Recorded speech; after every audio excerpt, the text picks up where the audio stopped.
ils ont appelé ça des accords secrets. Vous ne devrez pas dire aux populations. Et dans ces accords secrets, tous les pays qu'on a cités là, le premier accord, ils disent que comme on vous a colonisé là, on a construit des écoles pour vous. On a même construit des bâtiments où ça sera vos présidences dans ces pays coloniaux là. Vous nous devez, c'est une dette. Vous devez nous payer. Et donc, ça veut dire que si on fouille bien, c'est qu'on appelle président dans les pays francophones. Vous allez aller trouver un papier où c'est un bâtiment français dont on est en location dans notre propre pays.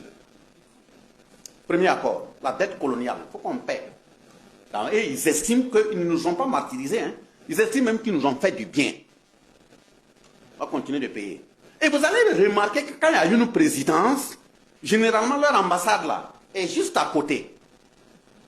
Et comme ils ont la possibilité de créer des galeries, ils créent même des galeries pour rejoindre la présidence. J'ai toujours interpellé, j'espère qu'à Ouagadougou on a bien fermé. Ils créent pour rejoindre. Pour passer la possibilité de quitter là-bas, venir agir, ou quitter là-bas, agir pour retourner chez eux. Voilà le cynisme.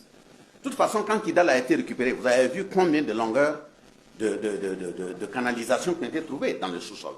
Deuxième élément, ils disent que même si on vous a donné cette indépendance-là, le deuxième élément, vos réserves financières nationales, là, dire oui, vous avez un trésor, tout ça, là, ça ne vous appartient pas. Hein. De toute façon, c'est eux qui ont, à partir de 1945, ont produit le franc CFA, signé par De Gaulle, son ministre des colonies et le ministre des Finances. Voilà. Donc, vous avez des réserves, vos réserves là, que ce soit en or ou autre là, voilà, c'est pour nous. Vous n'avez pas de réserve. Et le troisième élément, ils viennent, ils disent, bon, si vous avez trouvé quelque chose là, dans votre sous-sol, que ce soit du pétrole, que ce soit de l'uranium, ça ne vous appartient pas. Hein. Ça nous appartient. Ça leur appartient. C'est si eux, ils viennent et disent qu'ils ne veulent pas que vous pouvez parler à quelqu'un d'autre, à un autre partenaire. Vous voyez, quatrième accord très dangereux, ils disent que si vous voulez bitumer une route qui va de Manga à Ouagadougou, il ne vous appartient pas de recruter comme ça des entreprises.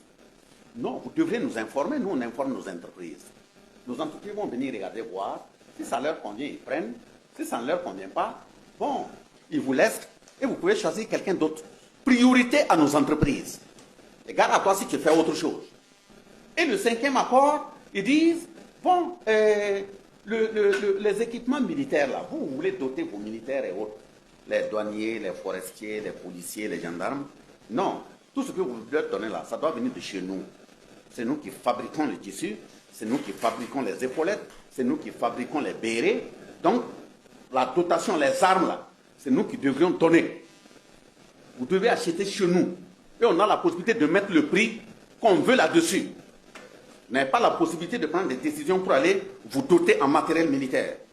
C'est ce qui fait avant que le président n'arrive qu'on soit dans l'élan de souveraineté. Je ne vais pas trahir ceux qui portent la tenue, mais vous allez remarquer quand ils étaient en réunion, même quand c'est pour parler d'une question nationale très intime, il y a des gens qui sont assis derrière eux avec des oreilles rouges. Vous finissez la réunion, vous décidez, la conclusion c'est de payer 3 revolvers, 4 revolvers. Ils vont dire non, ce n'est pas à vous de décider. Non, vous nous permettez, nous on va vous revenir avec la réponse. Il faut qu'on envoie la réponse de l'autre côté des océans, que les gens finissent de prendre leur thé ou leur Nescafé, pour maintenant aller regarder dans leur stock de la première ou la deuxième guerre mondiale. On enlève quelques 6 revolvers qui ne crépitent même plus,